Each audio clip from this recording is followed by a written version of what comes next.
So I've got 4 partners in it. 2 of them are exes. Okay. Kody Brown has called it his dream house. But these days, that house might be the $2 million money pit that finally dawns on him. The cameras caught all the laughs, all the smiles, all the boxes Robin boxed. But what they didn't catch was the fear behind those smiles. Because this isn't a tale of a new beginning. It's a tale of survival financially. Hello, besties. Welcome back to my channel. Today, we're digging into the truth behind Kody and Robin's $2 million Flagstaff mansion, the one the show paints as their fresh start.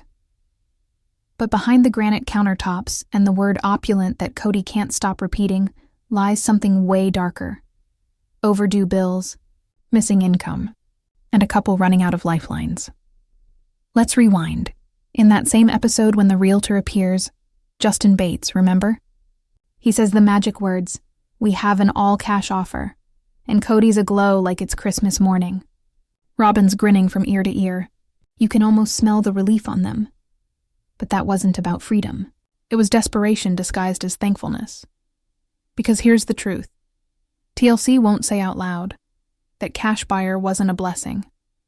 It was their only way of buying the next house.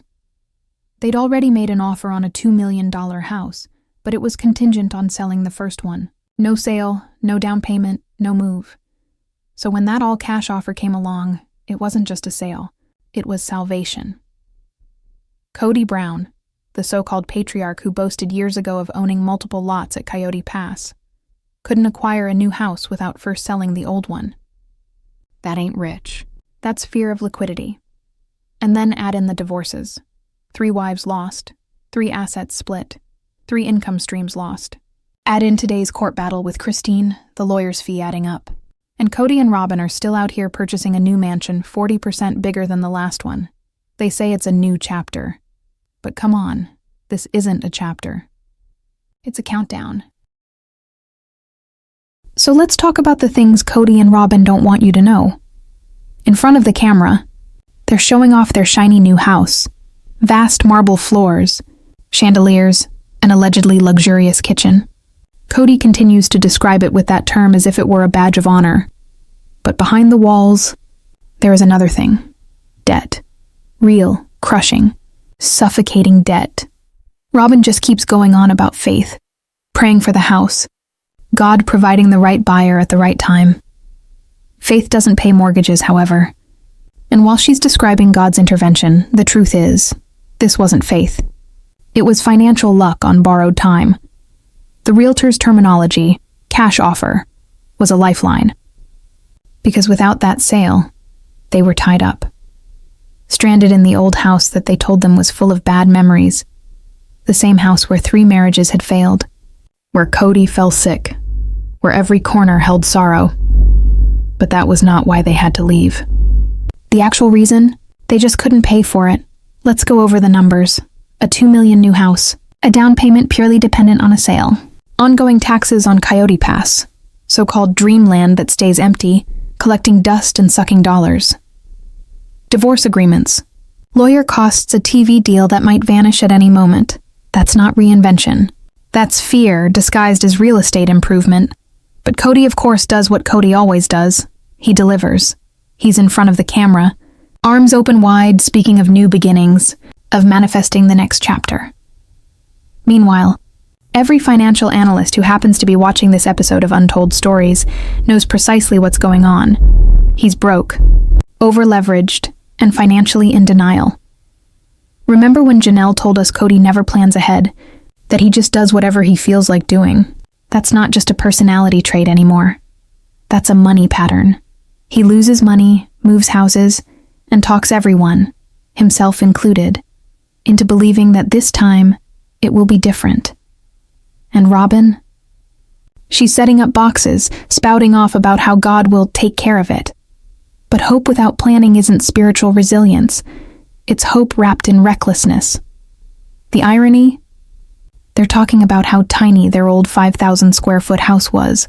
5,000 for 6 people. And now they've upgraded to something 40% bigger. Just to make a point. To Christine, to Janelle, to the fans, maybe even to themselves, that they're still at the top. But victory doesn't look like this. Victory isn't smiling. For the cameras, while your credit line is underwater, victory isn't calling debt divine. Timing, this is not success, this is a cash. Free fall with granite countertops. Music becomes darker. Because here's the thing. Kody and Robin's entire illusion of wealth is centered on a single solitary thread. TLC, the show that made them rich enough to dream big, but stupid enough not to consider the future. And as the show's ratings fall steadily but inexorably and their storylines collapse, that TLC check might not be around for much longer, which is to say that this mansion, this dream home, may soon turn into the Brown family's worst nightmare yet. So just how deep does this money pit run? What really happens when the cameras go off and the bills start coming? Stay tuned, because what follows is the real shocker, the emotional meltdown behind the mansion, and why this house is not a home. It's a trap. From the outside, it looks perfect. Kody and Robin, standing in their $2 million forever home, smiling for the camera, saying all the right things, but listen closely, and you'll hear the cracks forming beneath the surface, because this isn't a home built on love. It's a monument built on loss, guilt, and denial. Robin still talks of healing, of fresh starts, but her voice trembles as she does so. She realizes that this house heals nothing. It's not going to bring back Garrison to them. It's not going to repair the shattered bridges between Kody and his children. It's not going to erase the wounds of the wives who walked away. And when you look at that shot, the one where Kody is standing in the new kitchen, informing us this is the start of something lovely, pay attention to his eyes. Not his smile. His eyes, they're empty. He's not grinning. He's relieved. Relieved that for a moment the craziness is still. That for once the bills have been paid and the cameras are still rolling, but it's temporary. It's always temporary. The truth is, this house represents something sad. Kody is trying to buy peace. The kind of peace that he lost when Christine, Janelle, and Mary left. He thinks granite countertops and vaulted ceilings will fill in the quiet where there used to be laughter. But quiet in that house is not peace. It's absence. Robin calls it a dream home. But whose dream is this precisely? Theirs, or the one they're trying to peddle us? Because no matter how big the house, the dinner table is still half empty. No matter how many bedrooms they buy, the kids who left don't come back. Even Robin's own son, Dayton, vanished, missing, mute. Not a word, not a visit, not even a cameo in the show's reunion sequences, as if he has been edited out of their lives. Another, something too unpleasant for television, and the producers. Editing of it, it is unsettling. Kody and Robin hugging, the children giggling, and then the silence. No Dayton, no Janelle's sons, no Christine's daughters. An empty house echoing with the ghosts of all that they have lost. Soft music fades under tightening voice with emotion. Kody keeps explaining to us that this house is a new beginning. But in secret, he knows it's not a beginning. It's a cover-up. A front for a man who has lost control of his family, his money, and his image. He's not the patriarch of a big, happy, plural family anymore. He's a man in a house too big for his life, packed with boxes of regrets he'll never open. And Robin, she's holding on to it, talking about grandkids coming over, dinner with the family, holiday nostalgia. But that's dreams, not plans. Even Christine's daughter Gwen, who lives in the same town, had to request permission to visit after Garrison passed away. Imagine that. Your brother passes away, and you have to ask if you're welcome at your father's house. That is not family. That is distance. So when Kody talks about his children coming back someday, he calls it by what it really is. A fantasy. He understands it's never going to happen. The empty rooms will forever be empty. The big dining table will never be full, and all the emptiness of the house will remind him of what he sacrificed for the illusion of control. Pause. Music builds slightly. They're smiling for the cameras, pretending that this is what they've always wanted. The audience knows better. This is not happiness. It's pretending. It's what happens when two people mistake money for stability and a mansion for a wedding. And the worst part? They think they've left the past in the past. But what they've really done is moved right into it. Dreams don't cost any money, they say. But for Kody Brown, his dream home set him back $2 million, and a bill he might never be able to pay. Let's get realistic for a second. This isn't a house. It's a budgetary bomb. Every month that goes by, that mortgage bleeds interest. That property tax gobbles up thousands. And the man who had once supported several households now fights to keep even one. Kody's paycheck used to be derived from 4 wives, 4 houses, 4 individual contributions. Now, him, Robin, and one dwindling TLC check. The plural family that once created sister wives a sensation. The tumult, the rivalry, the love triangles. It's all vanished. And what's left behind is dull, hollow. Exactly the sort of story that kills a reality show. Cut to voice tightening, faster pace, tone now analytical yet emotive. Ratings don't lie. The audiences aren't tuning in for the fairy tale any longer. They're watching for a meltdown. And Kody knows it. Every scene of him grinning in that kitchen, pretending to plot a future, is a scene of a man trying to convince himself he's not going down. Robin just keeps saying that they're trusting God's timing, but it doesn't eliminate math. This is the brutal fact. Without TLC, they just can't afford this house. No second job, no endorsement deals, no side hustles. They're tied to the show, and when that anchor drops, they fall. Let's remember, reality TV always ends. It's not if, it's when. And when the show gets canceled, when the paychecks stop, when the network forgets, what happens to that dream mansion? Repossession, foreclosure, the American dream turned nightmare on primetime TV. Low dramatic pause. It has happened before. Reality TV stars living high, caught up in the illusion of fame, chasing status they can't keep up. Kody and Robin on the same path, thinking they're different, thinking they'll be the exception, but they realize in their hearts this program is their final breaking point. And that's why the desperation is so palpable. That's why they needed to have the option of cash. That's why Kody talked about this new home as their new beginning, even as he came clean, on tape, that his kids not appearing isn't a dream. It's an illusion. He's not creating a plan. He's delaying a failure. Robin, on the other hand, is lost in the performance. She's hanging up decorations, unpacking, putting up family photos, thinking about never-to-be holidays. She talks of grandkids, running down the hallways. There are no hallways.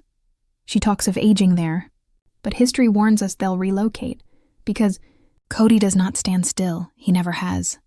Every 5 years, a fresh address, a fresh excuse, a new adventure that always ends the same way, in boxes, in chaos, in blame. And here's the tragedy.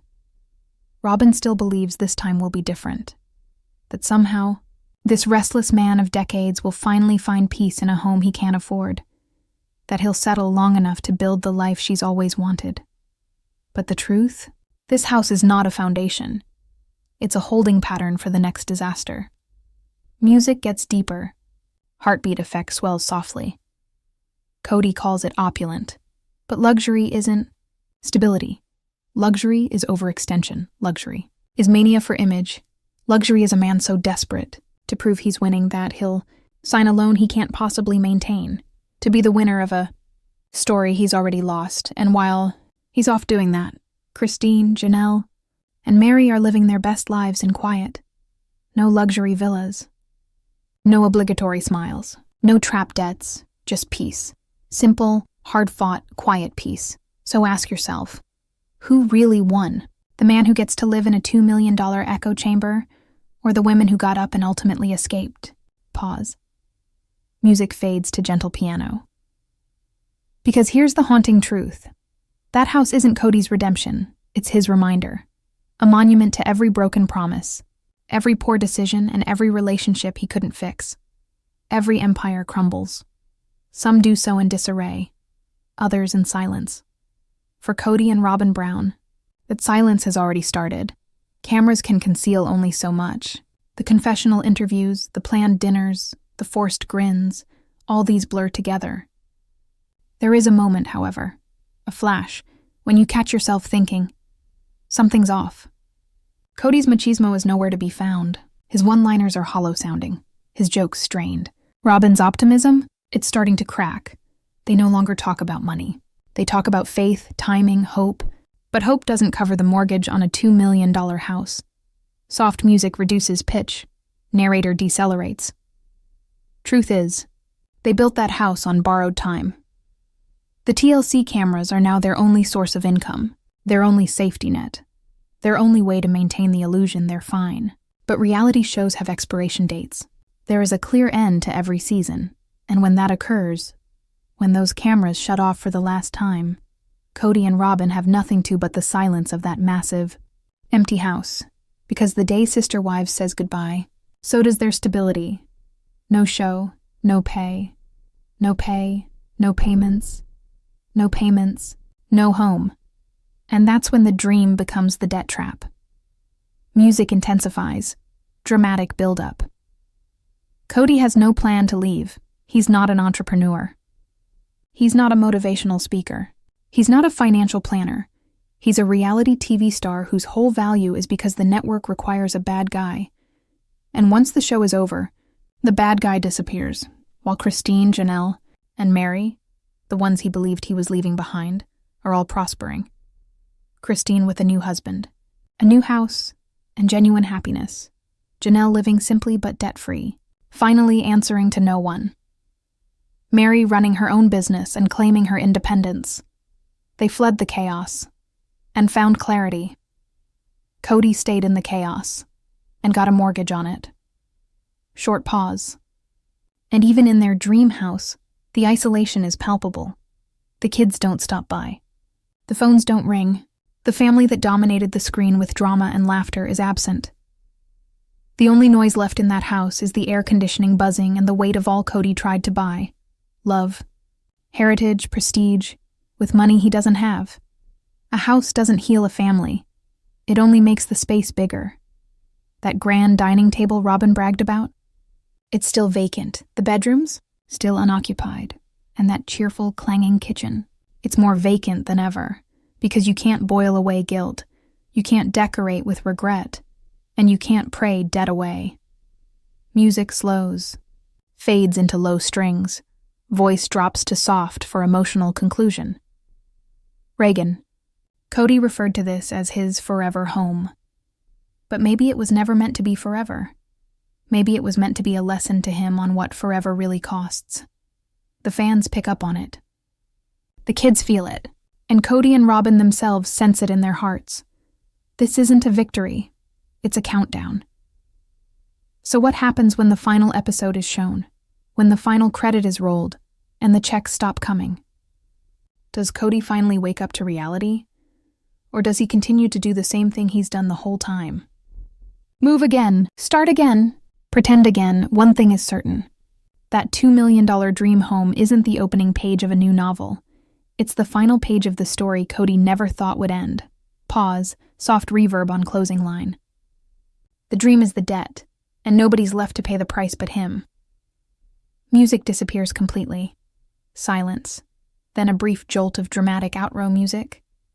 Thanks for watching, besties. What do you guys think? Is Kody living his dream or his demise? Let me know in the comments. Give this video a thumbs up and subscribe for the next deep dive. Because this story's far from over.